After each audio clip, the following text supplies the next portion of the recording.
नमस्कार दोस्तों, मैं कुणाल सिंह आप सभी का सिविल सर्विसेज काउंसिल में स्वागत करता हूं। जैसा कि आप जानते हैं हम लोग बीपीएससी के प्रीवियस ईयर क्वेश्चन के सेट को प्रैक्टिस कर रहे थे। तो सॉल्व करते-करते जो है हम लोग अब आ पहुँचे हैं 2017 के क्वेश्चन सेट पर।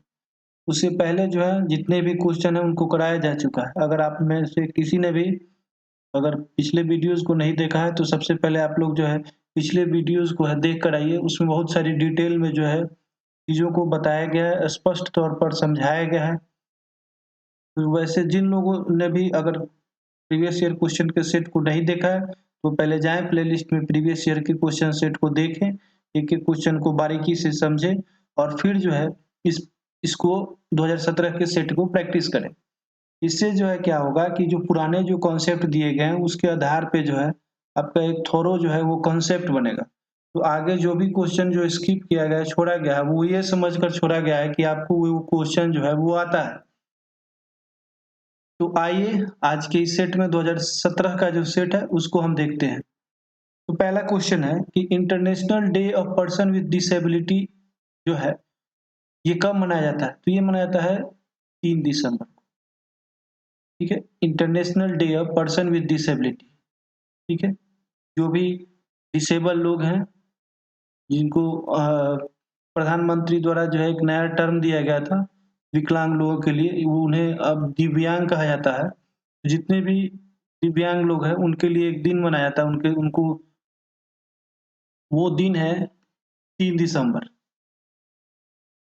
एमनेस्टी इंटरनेशनल एक ऑर्गेनाइजेशन है, वो क्या चीज़ से संबंधित है? एमनेस्टी इंटरनेशनल जो है, ह्यूमन राइट्स से संबंधित है। वर्ल्ड वाइड ये एमनेस्टी इंटरनेशनल ह्यूमन राइट्स से संबंधित है, मानव अधिकार से संबंधित है। Prince of Wales is associated with Prince of Wales जो है ये एक गेम है बेसिकली और ये संबंधित है गोल्फ से। आपको बता दें कि राधा मोहन कप को प्रीवियस ईयर सेट में बताया गया है, तो आप यहाँ पे कमेंट बॉक्स में बताएंगे कि राधा मोहन जो कप है वो कौन से खेल से संबंधित है। Person who is not associated with excavation of Harappa and Mohenjodaro sites, उस व्यक्ति का नाम बताना है जो कि न ही हड़प्पा से और ना ही मोहनजोदड़ो की खुदाई से संबंधित है। आइए हम आपको ऑप्शन दे देते हैं। यहाँ पे जो बीपीएससी ने ऑप्शन दिया था आर.डी. बनर्जी, दूसरा था के.एन. दीक्षित, तीसरा ऑप्शन था एम.एस. वत्स और चौथा था वी.ए. स्मिथ। तो एम.एस. वत्स जो है वो भी संबंधित नहीं है। हड़प्पा और मोहनजोदड़ो से ये जो संबंधित है, ये भी संबंधित है और ये भी संबंधित है। और क्वेश्चन पूछा है कि नॉट एसोसिएटेड, यहाँ पे पूछा है कि कौन जो है वो संबंधित नहीं है हड़प्पा और मोहनजोदड़ो की खुदाई से, तो ये संबंधित नहीं है वी.ए. स्मिथ। तो ऑप्शन आंसर क्या होगा? वी.ए. स्मिथ जो है मोहनजोदड़ो और हड़प्पा के खुदाई से संबंधित नहीं है। गौतम बुद्ध ने जो है Gautam Buddha gave his first sermon at, जो गौतम बुद्ध ने अपना पहला उपदेश वो कहाँ दिया था? तो इन्होंने पहला उपदेश जो है अपना सारनाथ में दिया था। हु बिल्ट 2.5 दिन का झोपड़ा? 2.5 दिन का झोपड़ा किसने बनाया? तो ये 2.5 दिन का जो झोपड़ा है, क्वेश्चन यहाँ पे थोड़ा फ्रेमिंग में गड़बड़ हो गया है। यहाँ पे जो क्वेश्चन था वो था कि व्हाट वाज 2.5 दिन का झोपड़ा? 2.5 दिन का झोपड़ा जो है वो है क्या? तो वो था मॉस्क है, यानी ये मस्जिद है।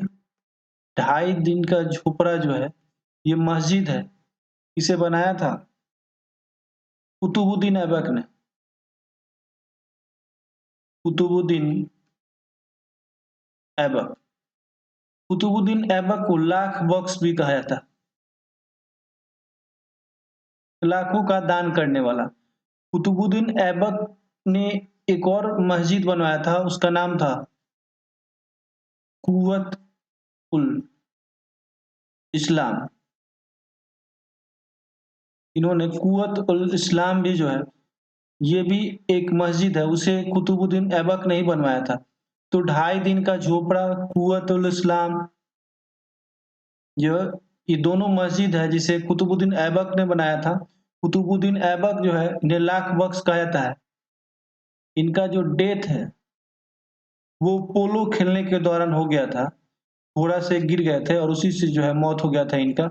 इनका जो कब्र है वो लाहौर में स्थित है, लाहौर पाकिस्तान में पड़ता है। Language in which Tuzuk e Baburi was written, Tuzuk e Baburi जो है किस भाषा में लिखा गया? ये लिखा गया है टर्किश लैंग्वेज में, तुर्क भाषा में लिखा गया। तुर्क भाषा में तुजुक ए बाबरी लिखा गया है। ये लिखा गया है बाबर द्वारा। बाबर ने ही मुगल वंश की स्थापना की थी। इसमें एक और बात ध्यान में रखना है कि हुमायूं नामा एक पुस्तक है, हुमायूं नामा। ये पूछा जाता है कि हुमायूं नामा पुस्तक को किसने लिखा? तो गुलबदन बेगम जो है, इन्होंने हुमायूं नामा को लिखा था। वैसे ही है एक तुजुक ए जहांगीरी, तुजुक ए जहांगीरी, तुजुक ए जहांगीरी पुस्तक को जो है मोहम्मद खान ने लिखा था। वैसे ही एक और क्वेश्चन है कि अकबरनामा,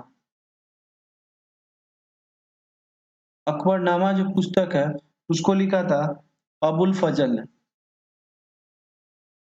ये जो 4 पुस्तक जैसे मैंने बताया उसको आप ध्यान में रखेंगे, बार-बार क्वेश्चन पूछा जाता है। तुजुक ए बाबरी जो है बाबर ने लिखा था, टर्किश लैंग्वेज तुर्की भाषा में लिखा गया था। हुमायूं नामा गुलबदन बेगम ने लिखा। तुजुक ए जहांगीरी मोहम्मद खान ने लिखा। अकबरनामा जो है अबुल फजल ने लिखा था। Commander of Maharana Pratap in the battle of Haldi Ghati, Haldi Ghati के युद्ध में महाराणा प्रताप का सेनापति कौन था? तो हल्दी घाटी का जो युद्ध है ये हुआ था 1576 में, और ये जो महाराणा प्रताप है ये मेवाड़ के राजा थे, मेवाड़ के राजा थे। और इनका जो युद्ध हुआ था वो अकबर के साथ हुआ था। और इनके जो सेनापति थे उनका नाम था हाकिम खान, हाकिम खान। आपको ये भी बता दें कि अकबर का जो सेनापति था वो एक हिंदू था, उनका नाम था मान सिंह। मान सिंह जो है अकबर की तरफ से सेनापति था, इसका कमांडर था। और ये जो हाकिम खान जो है ये थे महाराणा प्रताप के, महाराणा प्रताप के जो कमांडर थे वो हाकिम खान थे और अकबर के जो है मान सिंह थे। युद्ध लड़ा गया था हल्दी घाटी में और ये युद्ध है हुआ था 1576 में।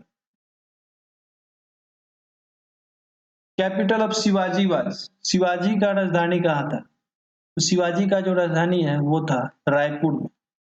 ये भी एक इम्पोर्टेंट क्वेश्चन, इसको ध्यान में रखिएगा।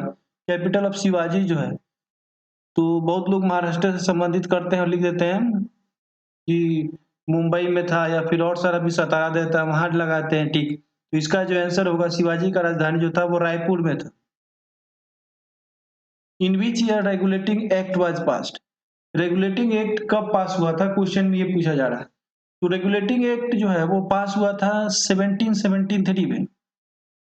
इससे पहले जो है ईस्ट इंडिया कंपनी का शासन था, ईस्ट इंडिया कंपनी का शासन था। और इसी को नियंत्रित करने के लिए जो है रेगुलेटिंग एक्ट ऑफ 1773 जो है वो आया।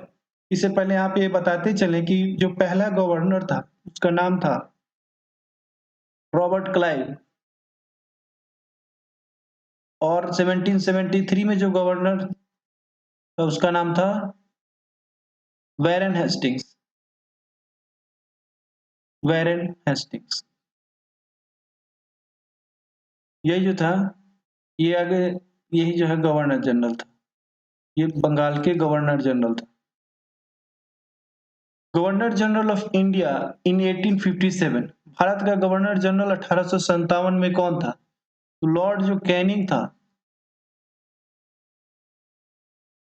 यही जो 1857 की क्रांति के समय गवर्नर जनरल था। आपको बताते चले यहाँ पे कि 1857 के समय जो विद्रोह हुआ था, उसके बाद जो है गवर्नर जनरल की पोस्ट को बदल दिया गया था और इसी पोस्ट को जो है वाइस राय के नाम से जाना जाता था। कन्वर्ट कर दिया गया था, गवर्नर जनरल का जो पोस्ट था वो कन्वर्ट कर दिया गया था वाइस राय में, और जो पहला वाइस राय थे लॉर्ड कैनिंग ही थे।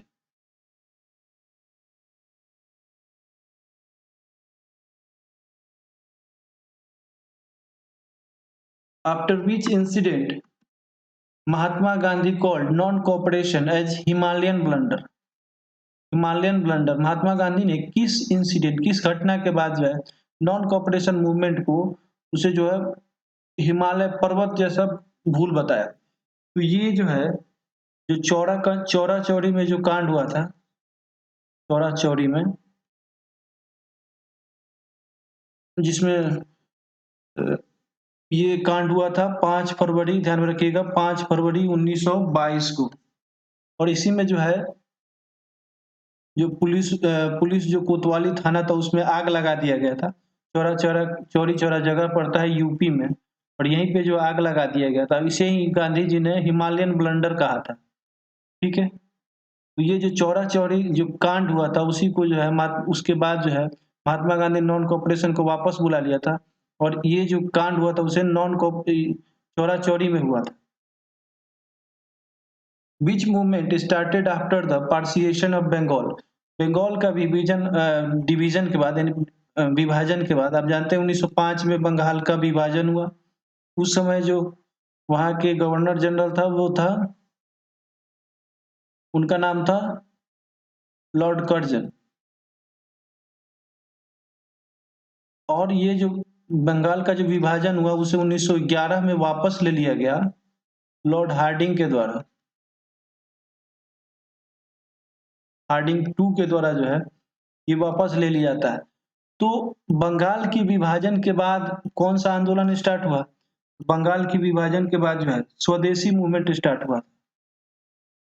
स्वदेशी मूवमेंट, स्वदेशी आंदोलन स्टार्ट हुआ था। ये क्वेश्चन पूछ रहा है कि which movement started after the partition of Bengal? Bengal के विभाजन के बाद कौन सा आंदोलन स्टार्ट हुआ? तो स्वदेशी आंदोलन start. Who was the first Indian women president of Indian national Congress? भारतीय राष्ट्रीय कांग्रेस की जो है पहली महिला जो अध्यक्ष कौन बनी थी? तो ये बनी थी सरोजनी नायडू। ये पहली भारतीय महिला अध्यक्ष थी। आपको बताते चलें कि इंडियन नेशनल कांग्रेस में पहली महिला अध्यक्ष जो है वो एनी बेसेंट थी। लेकिन एनी बेसेंट जो है ये भारतीय नहीं थी। पहली भारतीय अगर पूछे तो सरोजनी नायडू, अगर इंडियन नेशनल कांग्रेस की पहली महिला अध्यक्ष पूछे तो एनी बेसेंट। इसको आप ध्यान में रखिएगा। और सरोजनी नायडू जो अध्यक्ष बनी थी वो बनी थी 1925 में, और एनी बेसेंट बनी थी 1917 में। Madam Cama was the first tricolour flag in 1907-8। Madam Cama ने जो है पहली बार झंडे को फहराया था। वो कहाँ पे फहराया था, जगह का पूछ रहा है 1907 में। तो इन्होंने जो है स्टूगार्ट एक जगह है जर्मनी में, वहीं पे मैडम कामा ने पहली बार तिरंगे को 1907 में लहराया था। नालंदा यूनिवर्सिटी के फाउंडर कौन थे? नालंदा यूनिवर्सिटी के जो फाउंडर थे उनका नाम है कुमार गुप्त। कुमार गुप्त नालंदा यूनिवर्सिटी के संस्थापक थे। ये जो है चंद्रगुप्त चंद्रगुप्त जो द्वितीय थे उनके ये पुत्र थे, ये सन थे। ठीक है, और आपको बता दें कि नालंदा यूनिवर्सिटी में जो है वेन सांग पढ़ने के लिए आया हुआ था। मतलब नालंदा यूनिवर्सिटी में जो है वेन सांग में आया था। ठीक है, सिख गुरु वाज बोर्न एट पटना। कौन से सिख गुरु थे जिनका जन्म जो है पटना में हुआ था? तो गुरु गोविंद सिंह। गुरु गोविंद सिंह का जन्म जो है पटना में हुआ था। आपको यहाँ पे बता दें कि रामदास जो है सिख गुरु थे, इन्होंने ही अमृतसर शहर को बसाया था। ये भी पूछा जाता है कि अमृतसर शहर को किसने बसाया था? तो अमृतसर शहर को रामदास जी ने बसाया था। और अर्जुन देव एक सिख गुरु थे, अर्जुन देव। इनका जो हत्या था, इनका हत्या जहांगीर के द्वारा किया गया था। तो ये सब हॉट टॉपिक है कि अर्जुन देव का जो हत्या है वो किसके द्वारा किया गया? जहांगीर के द्वारा किया गया। और एक गुरु हैं तेग बहादुर।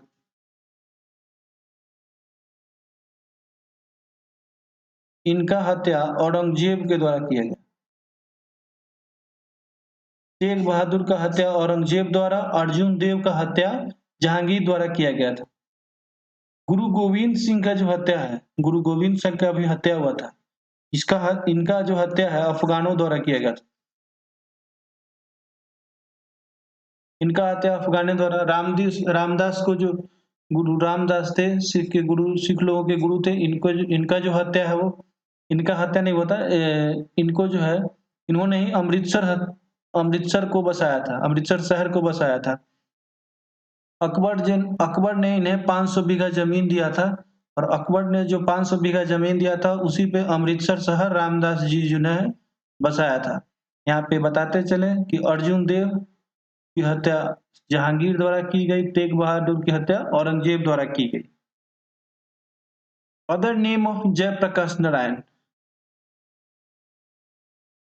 आप जानते हैं कि जयप्रकाश नारायण का दूसरा नाम, इनको जो है इनका और नेम एक दिया जाता है जयप्रकाश नारायण को, इनको जो है लोक नायक भी कहा जाता है।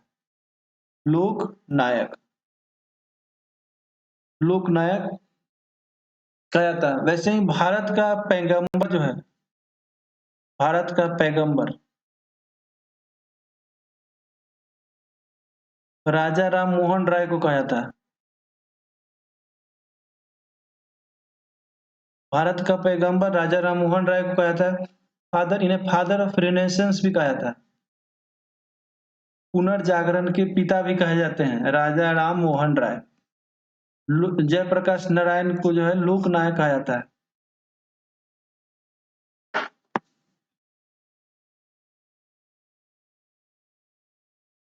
अब ये पूछ रहा है कि country with largest coastal line, यानी जिसमें सबसे ज्यादा कोस्टल एरिया हो, तो ये ऐसा कंट्री है कनाडा। कनाडा में जो है सबसे ज्यादा जो है कोस्टल लाइन है, ये रहा कनाडा। और यही कनाडा में जो है सबसे ज्यादा कोस्टल लाइन पाया जाता है। मैक्सिमम कोस्टल लाइन कनाडा में ही पाया जाता है। ठीक है, अगले क्वेश्चन की तरफ आते हैं। The Pennines, the Appalachians and the Aravallis are examples of. तो ये पेनाइन जो है यूरोप में है, माउंटेन सीरीज जो है ये यूरोप में है। एपेलिचियंस जो है वो अमेरिका में है, और अरावलीज का जो है इंडिया में है। तो ये किस तरह के एग्जाम्पल है? तो ये एग्जाम्पल है ओल्ड माउंटेन्स की, ये एग्जाम्पल है ओल्ड माउंटेन्स की। पेनाइन, एपेलिचियंस, अरावलीज जो है एग्जाम्पल है ओल्ड माउंटेन्स की। ये यहाँ पे देखिए, यहाँ पे जो है जगह के नाम दिए हैं, रोटरडैम, बुडापेस्ट, वाशिंगटन। ठीक है, तो आपको मिलान करना है कि ये जो शहर है वो किस किस नदी के किनारे बसे हुए हैं। जैसे रोटरडैम जो है वो राइन नदी के किनारे बसा हुआ है। ठीक है, और पेरिस जो है वो सीन नदी के किनारे बसा हुआ है। और बुडापेस्ट जो है ये बसा हुआ है डेन्यूब के किनारे। और वाशिंगटन जो है वो पोटोमैक के किनारे, नदी के किनारे बचा हुआ है। तो ये क्वेश्चन जो है भविष्य में पूछा जा सकता है, इसका संभावना है, तो इसको आप नेग्लेक्ट नहीं कर सकते हैं। रोटरडैम जो है राइन नदी के किनारे बसा हुआ है, पेरिस सीन नदी के किनारे बुडापेस्ट जो है डेन्यूब नदी के किनारे बसा हुआ है और वाशिंगटन जो है पोटोमैक से संबंधित है। The oldest oil field in India, Bharat में सबसे पुराना तेल जो ऑयल फील्ड है, तेल जहाँ पे मिलता है, वैसा कौन सा जगह है? देखिए ये जगह है असम में, इलाका है दिग्बोई। वहीं पे जो है सबसे जो पुराना ऑयल फील्ड रिफाइनरी है, वहीं पे जो है कच्चा तेल जो है मिलता है, मैंने जमीन के अंदर से निकाला जा सकता है। लेकिन प्रॉब्लम ये है कि ये जो है ना उसमें जो ये यहाँ पे जो रिफाइनरी है, यहाँ से कच्चा तेल लिया नहीं जाता है, क्योंकि यहाँ पे जो है असफाल्ट का मात्रा बहुत ज़्यादा रहता है और इससे जो है इससे जो क्रूड ऑयल जो भी मिलता है रिफाइनरीज़ वगैरह को, वो उतना ज़्यादा इफ़ेक्टिव नहीं है और कॉस्टलियर भी है। इसलिए जो है दिग्बोई से ना लेकर आप अपना जो इम्पोर्ट करता है कंट्री, वो यूएस से करता है, अरब कंट्री से करता है, ठीक है? ये सब ऑयल फील्ड्स रॉ जो भी कच्चा तेल है, वो यूएस और अरब कंट्री से सप्लाई होता है। भारत में आता है, ट्रांसपोर्ट होता है, ठीक है? और जो भारत में सबसे पुराना ऑयल फील्ड पूछ रहा है, तो अभी भी जो इसका जवाब है वो दिग्बोई ही दिया जाएगा। यहाँ पे ऑप्शन बॉम्बे हाई भी दिया हुआ था, लेकिन बॉम्बे हाई आप टिक नहीं लगाएँगे, सबसे जो पुराना है वो दिग्बोई है, असम वाला, ठीक है? और ये ऑयल फील्ड ये क्या करता है, यहाँ से जो है कच्चा तेल जो है कच्चा तेल जो है पाइपलाइन के माध्यम से अलग-अलग ऑयल रिफाइनरी में आता है। अपने यहाँ जो एक बरौनी रिफाइनरी है, यहाँ पे जो है कच्चा तेल का सप्लाई होता है अ, पाइपलाइन के माध्यम से, ठीक है? तो वैसे अब ये इससे तो क्रूड रॉ रॉ जो जो भी क्रूड ऑयल है, वो नहीं ले जाता है, ठीक है?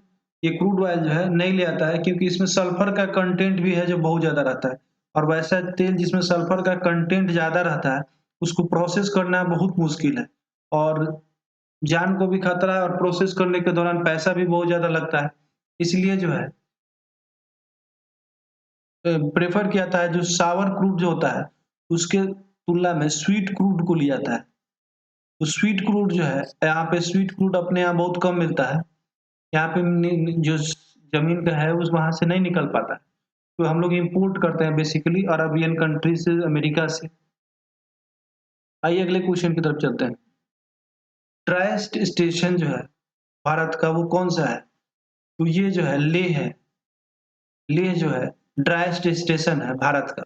यानी सबसे सूखा हुआ स्टेशन। यहाँ पे जो है यहाँ पे रेनफॉल आप देखेंगे तो लगभग 10 से 15 सेंटीमीटर के पास रेनफॉल होता है। इसीलिए जो है इसे ड्राइएस्ट स्टेशन जो है कहा जाता है। Which of the following has not has not identified tribal community?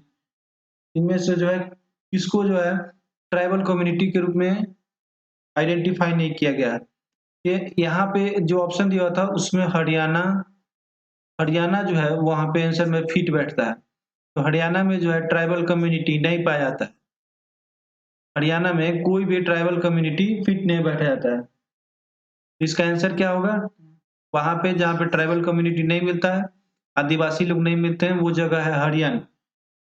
वैसे कुछ और जगह भी है, जैसे पंजाब में जो है ट्राइबल कम्युनिटी नहीं मिलता, पुडुचेरी में,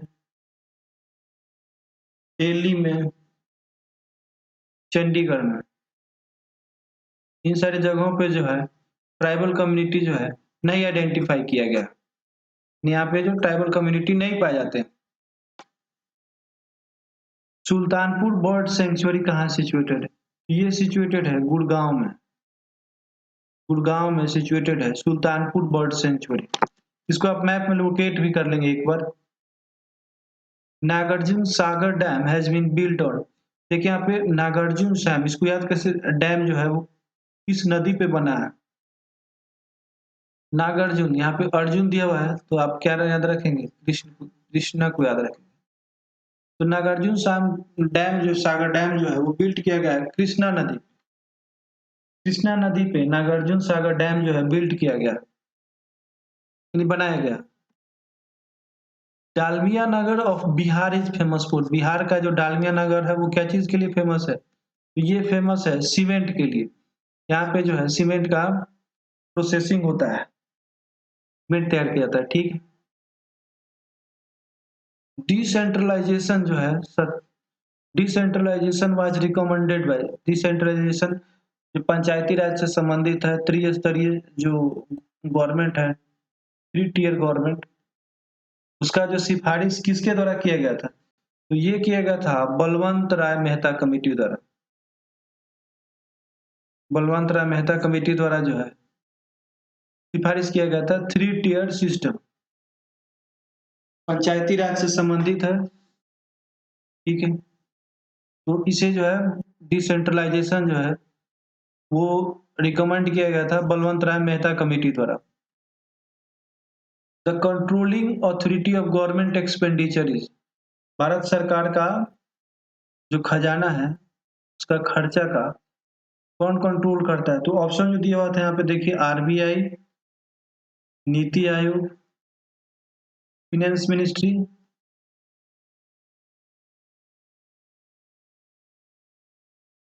और फाइनेंस कमीशन।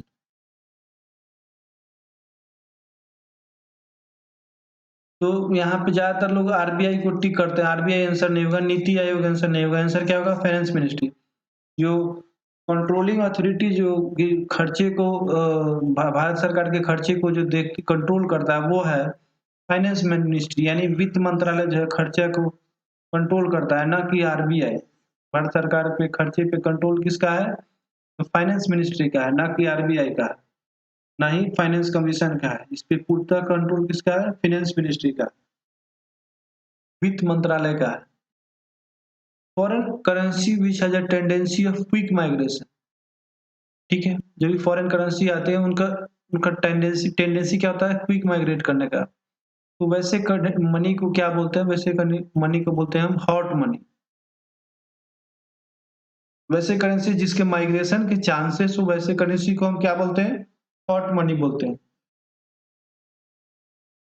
या फिर हॉट करेंसी।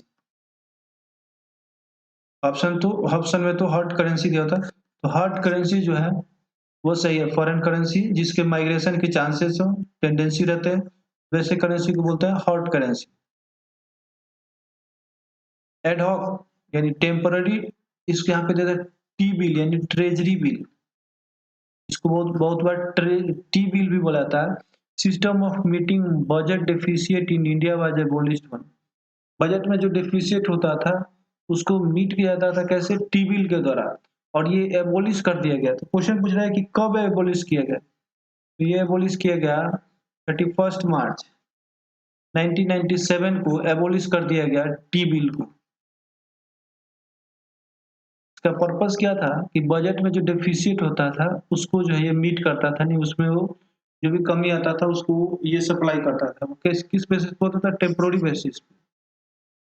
इसको जो है खत्म कर दिया गया। कब खत्म किया गया? 31 मार्च 1997 को। R N Malhotra committee is associated with, R N Malhotra committee किससे संबंधित है? तो आर एन मल्होत्रा कमेटी जो है इंश्योरेंस से संबंधित है, ये संबंधित है R N Malhotra committee insurance से। हु वर फराइजीज, फराइजी कौन थे? ठीक है। तो यहाँ पे आप ध्यान में रखिएगा, ये लोग फॉलोअर थे, किसके फॉलोअर थे? हाजी शरीयतुल्लाह के, हाजी शरीयतुल्लाह के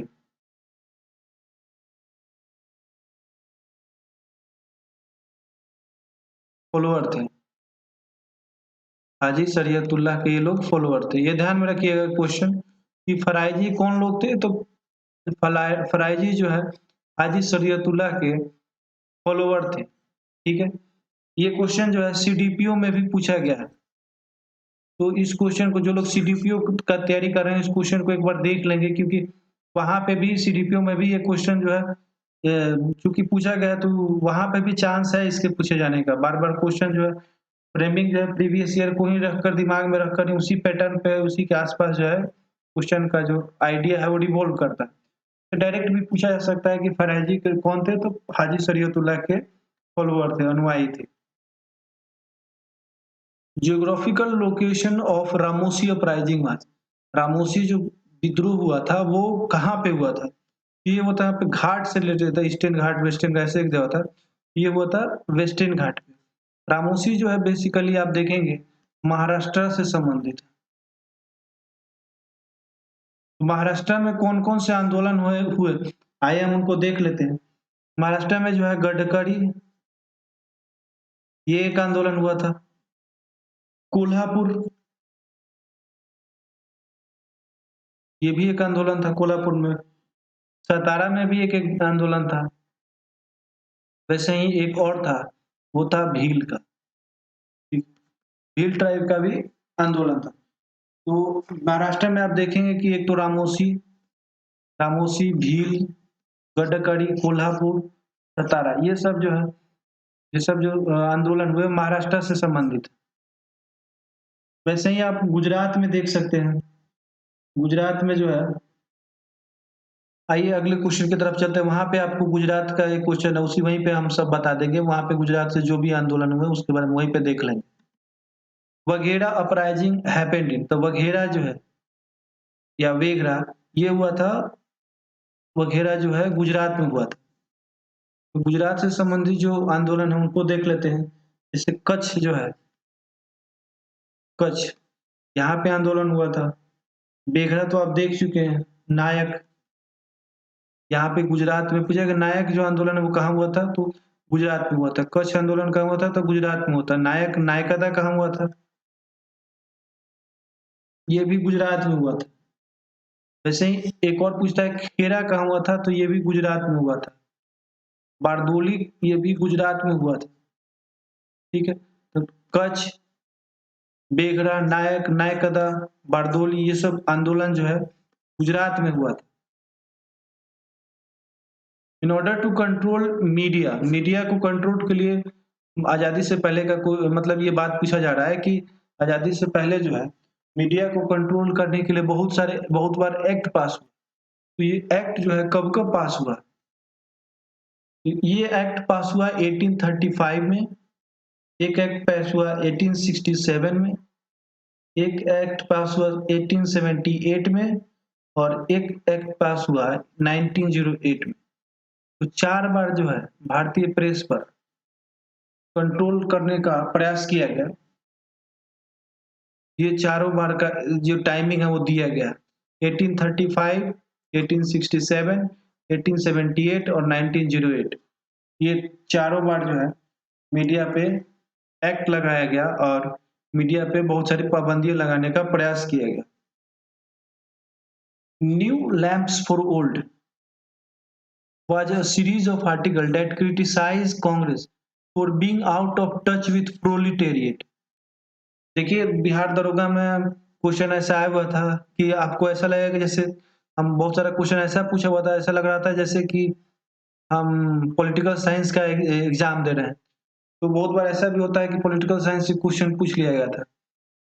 तो कुछ-कुछ टर्म जो है वो समझ में आना चाहिए। जैसे यहाँ पे प्रोलिटेरिएट दिया हुआ है, तो न्यू लैंप्स फॉर ओल्ड यानी was a series of articles that criticized Congress for being out of touch with proletariat। यानी जो मार्क्स का जो आइडिया था, एक मार्क्सिस्ट समाज ही बोलते हैं जिसमें गरीब लोग रहते हैं, गरीब लोग जिनके पास जमीन उमीन नहीं है। तो यहाँ पे प्रोलिटेरिएट मतलब कि गरीब लोग जिनके पास जमीन वगैरह नहीं है, वही उसी को प्रोलिटेरिएट क्लास कहा जाता है। मार्क्सिस्ट क्लास भी कहा जाता है। लोअर क्लास को जो है लोअर क्लास के लिए एक टर्म यूज किया जाता है प्रोलिटेरिएट। तो बोला है कि कांग्रेस जो है ना, वो वो जो है वो इस क्लास से जो है बस मतलब कि टच में नहीं था। मैंने इस क्लास से संबंधित नहीं था। गरीब लोग से उसका कोई संपर्क नहीं था। तो न्यू लैंप्स फॉर ओल्ड एक पत्रिका था और आर्टिकल था, उसी में जो है बार-बार क्रिटिसाइज़ किया जा रहा था कि कांग्रेस जो है इस क्लास को बार-बार छोड़ रहा है। माने गरीब लोगों को मतलब कि नहीं ध्यान दिया जा रहा है। तो ये जो क्रिटिसाइज़ करने वाले व्यक्ति का नाम क्या था? उन व्यक्ति का नाम था अरबिंदो घोष। अरबिंदो घोष।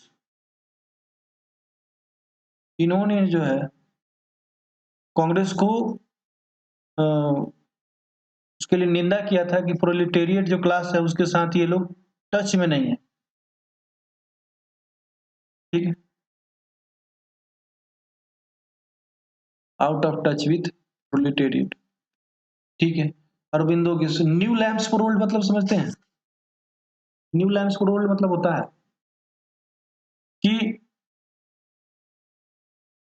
जो जो भी पुराने लोग हैं उन लोगों को बैकअप देना, यानी जो भी बूढ़े लोग हैं, जो भी पहले से चले आ रहा है जो मेथड है, उसको बैकअप देना और उन लोगों को नया लैंप देना। मतलब कि यहाँ पे ये समझिए कि जो बूढ़े लोग हैं उन लोगों को बूढ़े लोगों को दिखाई नहीं देता है और उन लोगों को जो है नया-नया लालटेन खरीद कर दे रहे हैं, तो उससे क्या फ़ायदा? उनको तो दिखाई देगा नहीं।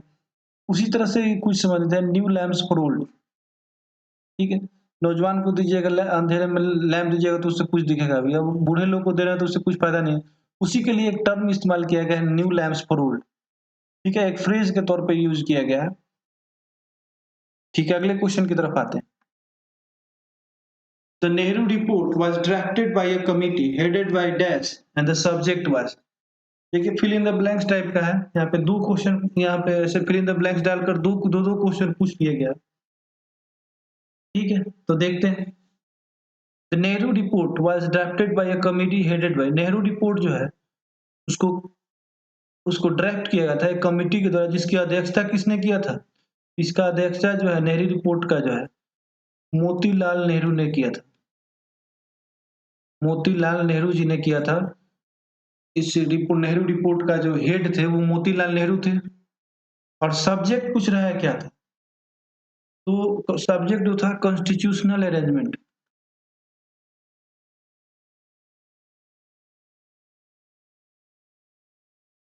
कि संवैधानिक हमारा संवैधानिक जो ढांचा होगा वो कैसा हो, उसी को लेकर जो है मोतीलाल नेहरू ने जो कमिटी ड्राफ्ट किया था, कमिटी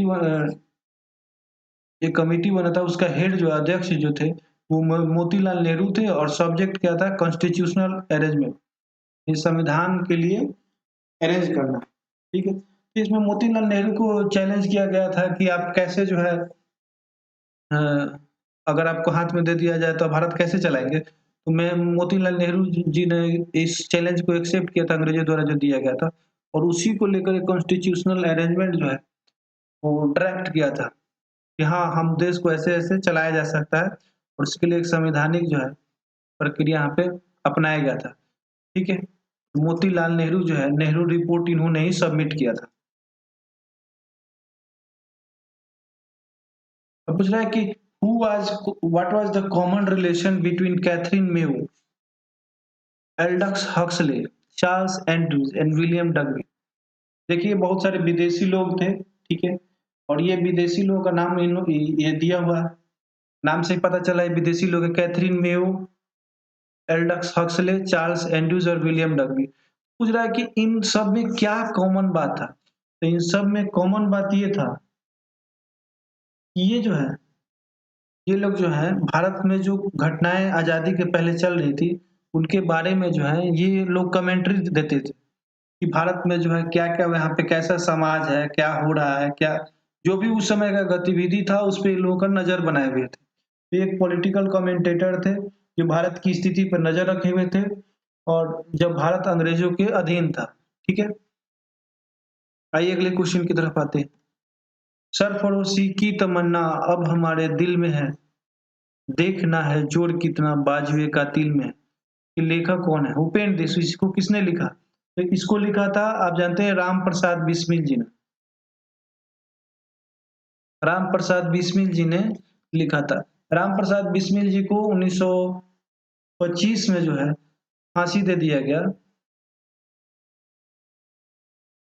किसके लिए? तो काकोरी कांड जो हुआ था उसमें उसके लिए जो है फांसी दे दिया गया। ठीक है? काकोरी में लूट कांड हुआ था, काकोरी में रॉबरी हुआ था ट्रेन में और उसी में जो है उसके लिए जो है राम प्रसाद बिस्मिल को जब फांसी दे दिया गया। तो ये जो पोएम है, स्टैन्ज़ा जो है, सरफ़रोशी की तमन्ना अब हमारे दिल में है, देखना है जोर कितना बाजुए कातिल में है। तो इसको लिखा था राम प्रसाद बिस्मिल जी ने, इन्हें 1925 में फांसी दे दिया गया। काकोरी हत्याकांड से संबंधित रहा। Years on which RSS and Communist Party were formed। RSS और कम्युनिस्ट पार्टी का जो स्थापना हुआ था वो एक ही वर्ष में हुआ था, 1925 में। ठीक है, अब यहाँ पे देख लीजिए दोनों का स्थापना 1925 में हुआ था, और किसका पहले हुआ था, तो आरएसएस का पहले हुआ था। आरएसएस का स्थापना हुआ था सितंबर 27 सितंबर को हुआ था, और कम्युनिस्ट पार्टी ऑफ इंडिया का जो फॉर्मेशन है 1925 में हुआ था, लेकिन 25 दिसंबर को हुआ था। 25 दिसंबर को 1925 में सीपीआई का फाउंडेशन, और 27 सितंबर को 1925 में आरएसएस का फाउंडेशन। आरएसएस राष्ट्रीय स्वयंसेवक, ठीक है, जिससे मोदी जी संबंधित हैं। ठीक है, और ये सीताराम येचुरी वाला पार्टी, ये जो है दो भाग में बट गया है। अब बताइए कौन कौन से भाग बटा है। सीपीआई, एक तो communist party of India Marxist करके वो है, और दूसरा दूसरे वाले को बताइए कमेंट बॉक्स में कि दूसरा वाला पार्टी कौन सा है। ठीक है, तो आरएसएस जो है ये बहुत ज्यादा एक्टिव है भारतीय पॉलिटिक्स में, बहुत ही ज्यादा एक्टिव है आरएसएस। और ये जो है बीजेपी से संबंधित पार्टी है, बीजेपी के प्रो है, बीजेपी को समर्थित देता है, बैक हैंड से, बैक चैनल से सपोर्ट करता है ये पार्टी। ठीक है, तो इसको ध्यान में रखिए कि आरएसएस का स्थापना जो है 27 सितंबर को 1925 में हुआ था, और ये जो सीपीएम का स्थापना 25 दिसंबर 1925 को हुआ था। Swami Sahajanand Saraswati formed All India Kisan Sabha with the demand for the nationalization of land and waterway as beach phase। Swami Sahajanand Saraswati जो है इन्होंने ऑल इंडिया अखिल भारतीय किसान सभा का स्थापना किया था, और इसमें डिमांड रखा था कि क्या किया जाए, क्या चीज का नेशनलाइजेशन होना चाहिए, राष्ट्रीयकरण होना चाहिए। तो जमीन और वाटरवेज, ठीक है, जलमार्ग का और जमीन का जो उसका राष्ट्रीयकरण होना चाहिए। तो ये कब डिमांड किया गया था, तो क्वेश्चन में जो ऑप्शन दिया हुआ था, बिफोर डेथ, मृत्यु से पहले, या स्वामी सहजानंद सरस्वती जी ने जो है ये डिमांड किया, उन्होंने मृत्यु से पहले रखा था, या एट यूथ, या युवा अवस्था में रखा था, या 1930 या 1920, यहाँ पे ऑप्शन दिया हुआ था। तो ना ही इन्होंने युवा अवस्था में, ना ही मृत्यु से पहले, ना ही 1920 में इन्होंने डिमांड किया था, और 1930 में जो है इन्होंने डिमांड किया था कि जमीन और जल मार्ग का जो है राष्ट्रीयकरण होना चाहिए। 1930 in dash the rights of tenets, एक minute, in dash the rights of tenants on land in Bengal and Bihar were given by the Bengal Tenancy Act। इस वर्ष जो है टेनेंसी एक्ट पास किया गया, जिसमें जो है बंगाल और बिहार को जो है जमीन पे जो मालिकाना हक दिया गया। तो ये जो है 1885 में पास किया गया, 1885 में पास किया गया, और इसी में ऐसा प्रावधान किया गया कि जो भी 12 वर्ष तक खेती पे उपज करेगा उसका जो है जमीन जो है का अधिकार हो जाएगा। ठीक है, तो ये पास हुआ था 1885 में, टेनेंसी एक्ट पास हुआ था 1885 में। Which round table conference held in 1932, कौन सा जो गोलमेज सम्मेलन जो है वो हुआ था, कौन सा गोलमेज सम्मेलन हुआ था 1932 में, तो ये हुआ था थर्ड वाला। ध्यान में रखिएगा जो थर्ड राउंड टेबल कॉन्फ्रेंस था 1932 का, जो राउंड टेबल कॉन्फ्रेंस था वो थर्ड था। तीसरा जो है वो गोलमेज सम्मेलन 1932 में हुआ था। तो 1932 में यहाँ पे पूछ रहा है कौन सा गोलमेज सम्मेलन हुआ, तो 1932 में तीसरा गोलमेज सम्मेलन।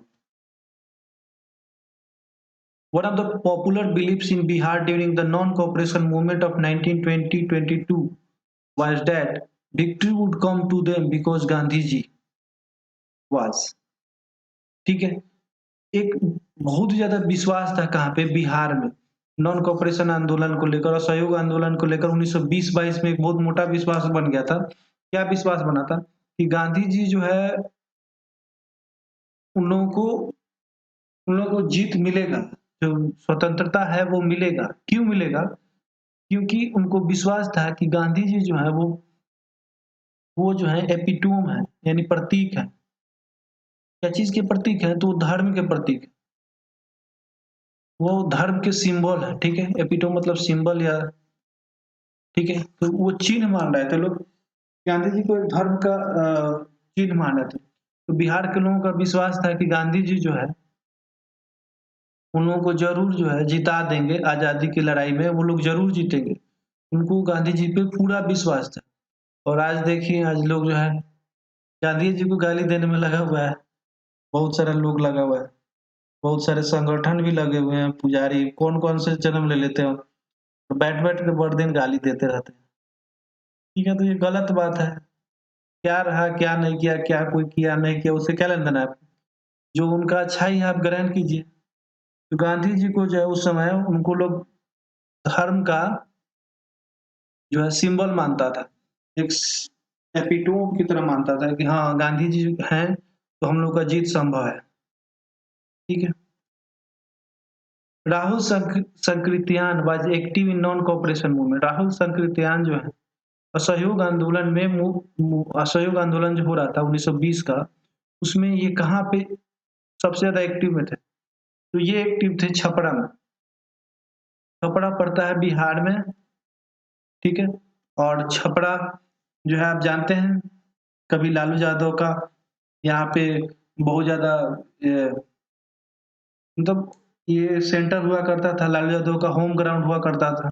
यहीं से जो है सारा खेला होता था। तो यहाँ पे एक विद्रोह भी हुआ है, नागा नागा आंदोलन भी हुआ है। नागा आंदोलन भी यहाँ पे विद्रोह हुआ है। यानी जो कैदी थे वो लोग नंगे हो गए थे, ठीक है? नंगे हो गए थे और नंगा होकर उन लोग विद्रोह कर रहे थे, ठीक है? नॉन कोऑपरेशन मूवमेंट के ये नागा आंदोलन जो है छपरा से संबंधित है, ठीक है? और यहाँ पे असहयोग आंदोलन पूछा है राहुल संकृत्यान, तो राहुल संकृत्यान जो है एक्टिव थे 1920 में, ये एक्टिव थे छपरा में। छपरा का दूसरा नाम सारण कहा जाता है, ठीक है? छपरा को सारण भी कहा जाता है। Who highlighted the plight of peasants of Champaran by writing pseudonyms like दुखी, दुखी आत्मा और दुखी हृदय? इन्होंने जो है चंपारण चंपारण के जो किसान हैं, उनके लिए बहुत सारे वर्ड का इस्तेमाल किया, ठीक है? उनके जो दुःख था, उनका जो भी प्रॉब्लम था, उसके लिए एक वर्ड यूज़ किया गया, दुखी, दुखी आत्मा, दुखी हृदय। तो ये किसानों को दुर्दशा को बता रहा था उस समय, ठीक है? तो ये जो वर्ड है, वो किसके द्वारा यूज़ किया गया है, ठीक है? तो ये वर्ड यूज़ किया गया पीर मोहम्मद यूनुस के द्वारा, पीर मोहम्मद यूनुस। ध्यान में रखिएगा, पीर मोहम्मद यूनुस के द्वारा दुखी, दुखी आत्मा, दुखी हृदय वर्ड का जो है वर्ड जो है यूज़ किया गया, ना कि आप यहाँ पे आप ये नहीं मार दीजिएगा कि ये बंधु मित्र जो है करके हैं, उनको यहाँ पे टिक नहीं लगाइएगा, ना तो गड़बड़ हो जाएगा। दीनबंधु मित्र जो हैं, दीनबंधु मित्र वाला टिक नहीं लगा दीजिएगा, ठीक है? यहाँ पे जो आंसर होगा पीर मोहम्मद यूनुस होगा। यूनिस सॉरी मोनिस, पीर मोहम्मद मोनिस, MONIS मोनिस, ठीक है?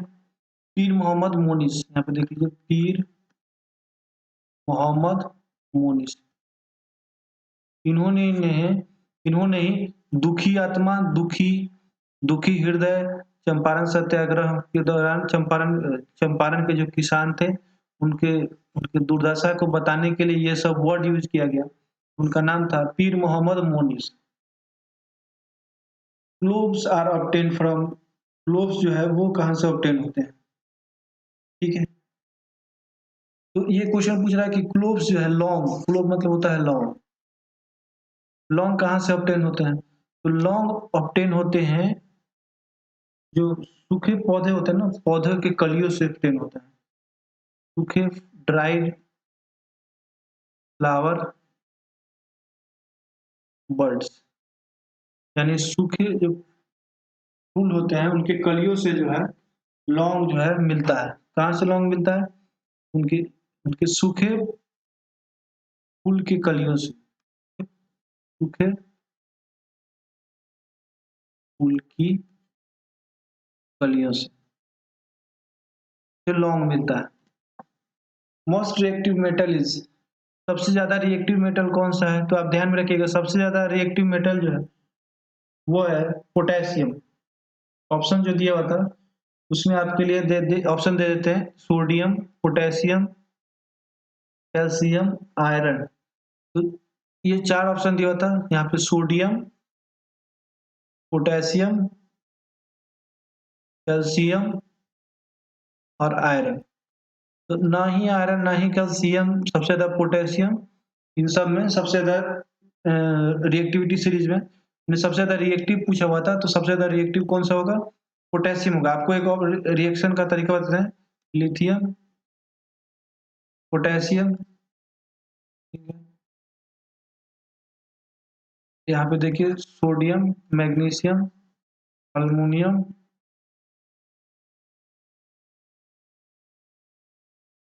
ये यहाँ तक याद रखिएगा, इसी में से क्वेश्चन पूछा जाएगा कि कौन जो है सबसे ज्यादा रिएक्टिव है। तो सबसे ज्यादा रिएक्टिव लिथियम, फिर पोटेशियम, फिर सोडियम, मैग्नीशियम, अल्युमिनियम, मैग्नीज और जिंक।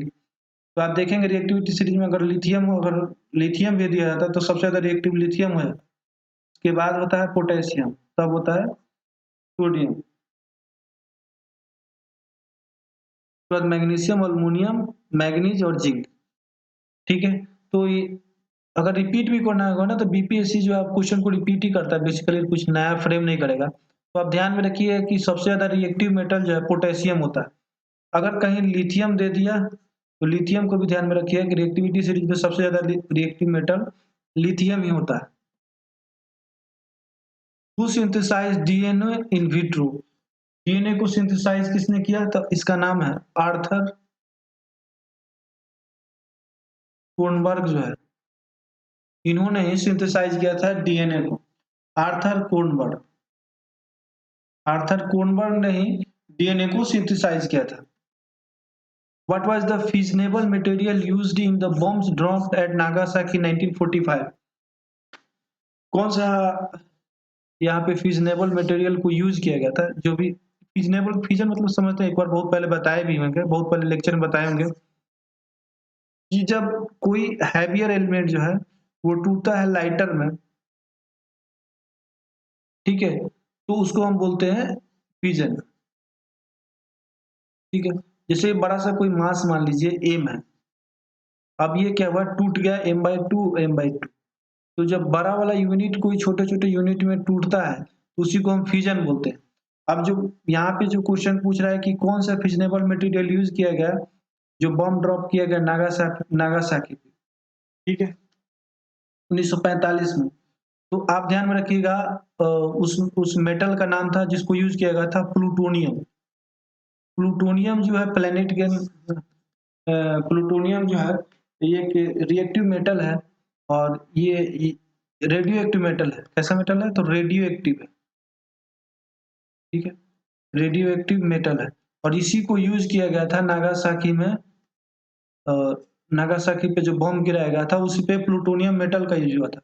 2 बम गिराए गए थे, एक हिरोशिमा पर और एक नागासाकी पे।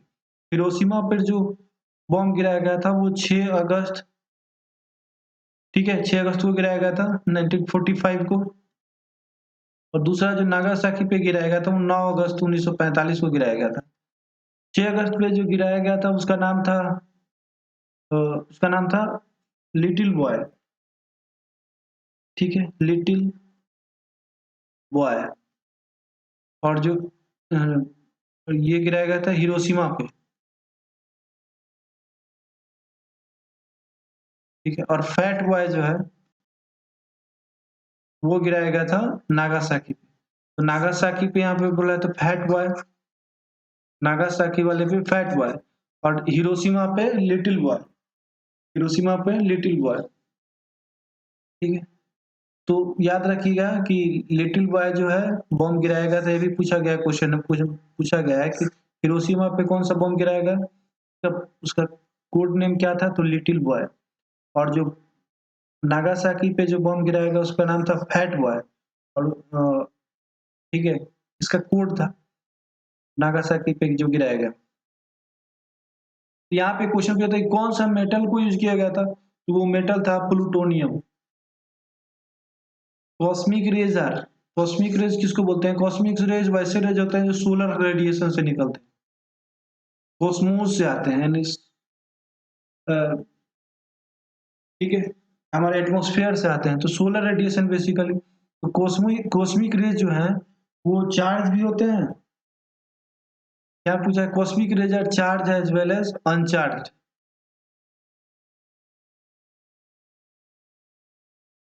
तो कॉस्मिक रेज़ जो है वो ज़रूरी नहीं है कि सिर्फ़ और सिर्फ़ चार्ज ही हो। चार्ज मतलब आप जानते हैं पॉज़िटिव, नेगेटिव, ठीक है? अल्फ़ा, बीटा, गामा, डेल्टा, ठीक है?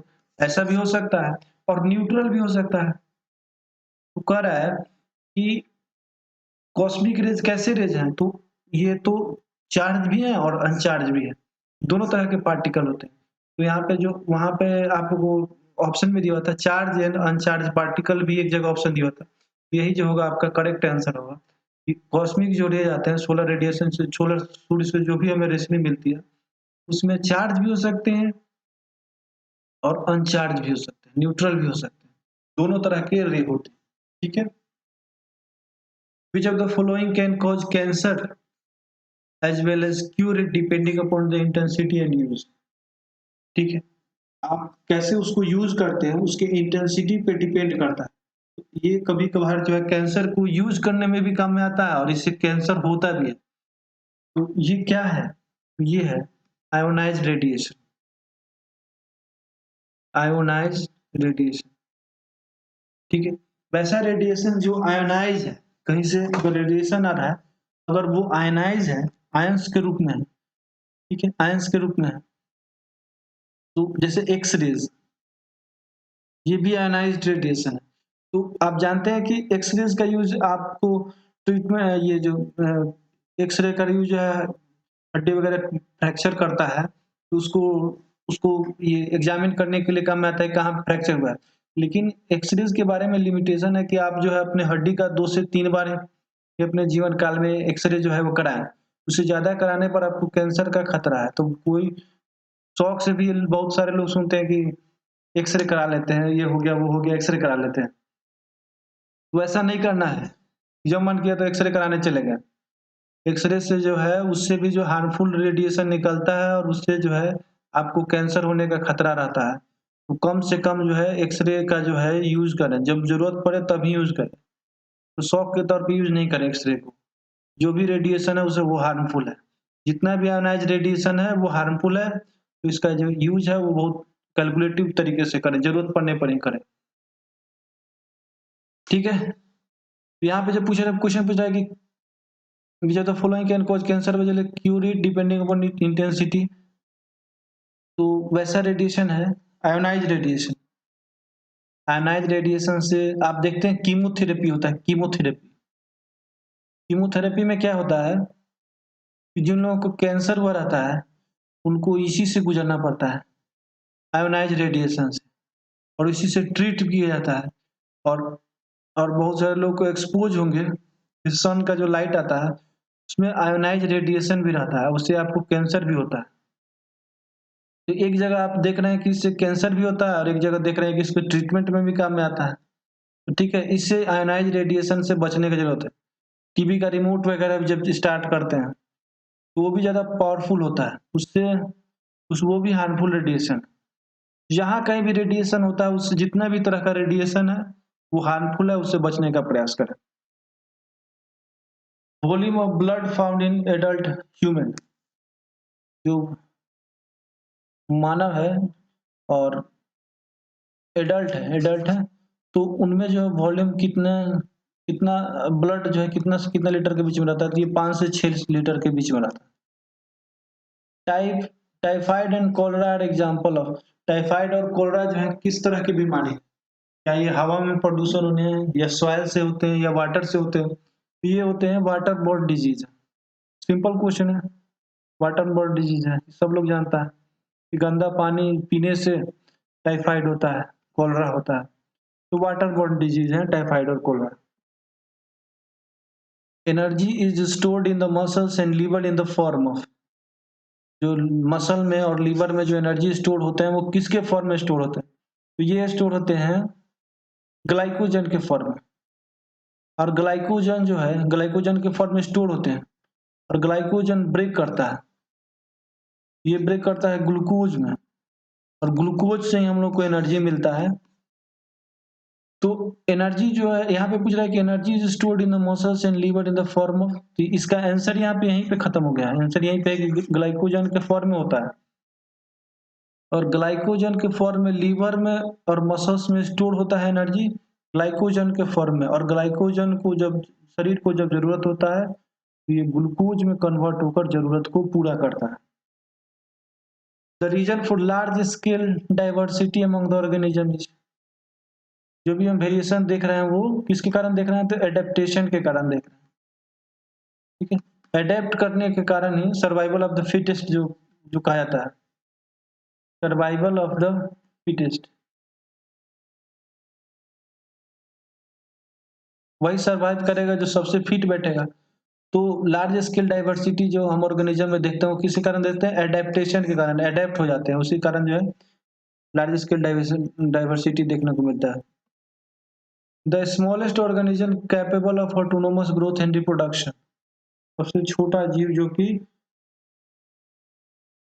ऑटोनोमस ग्रोथ करता है, खुद से ग्रोथ करता है, रिप्रोड्यूस भी करता है, उसका नाम है माइकोप्लाज्मा। माइकोप्लाज्मा सॉरी, माइकोप्लाज्मा जो है ऑटोनोमस ग्रोथ और रिप्रोडक्शन के लिए रिस्पॉन्सिबल है। The first human heart transplantation was done in, पहला जो ह्यूमन हार्ट ट्रांसप्लांटेशन हुआ था वो कहाँ हुआ था? ये हुआ था साउथ अफ्रीका में। साउथ अफ्रीका में पहला हार्ट ट्रांसप्लांटेशन हुआ था। ये करने वाले का नाम था डॉक्टर क्रिश्चियन बर्नार्ड।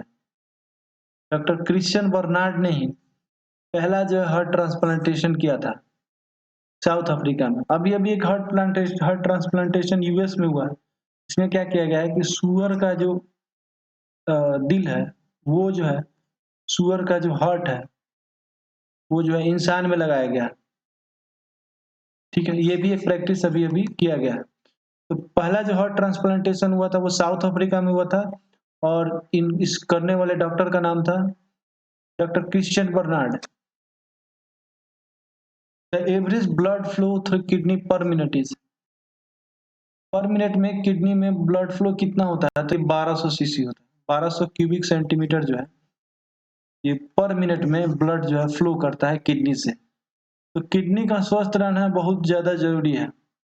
ठीक है, किडनी स्वस्थ नहीं है तो प्रॉब्लम है, किडनी अगर स्वस्थ नहीं है तो बहुत दिक्कत है, बहुत दिक्कत है। इसका ट्रांसप्लांटेशन होता है, लेकिन अगर दोनों किडनी खराब है तो बहुत जल्दी जो है लोग एक्सपायर कर जाता है, 4-5 साल में एक्सपायर कर जाता है, ज़्यादा से ज़्यादा मैक्सिमम 10 साल चलता है, पता नहीं 10 साल के अंदर खत्म हो जाना है। तो किडनी अपने शरीर पे पूरा ध्यान रखने का जरूरत है, और यहाँ पे क्वेश्चन पे भी ध्यान रखने का जरूरत है कि जो एवरेज ब्लड फ्लो है थ्रू किडनी पर मिनट कितना होता है, पर मिनट में किडनी में ब्लड फ्लो कितना होता है? तो 1200 क्यूबिक सेंटीमीटर, 1200 क्यूबिक सेंटीमीटर, यहाँ पे सीसी दिया हुआ है क्यूबिक सेंटीमीटर।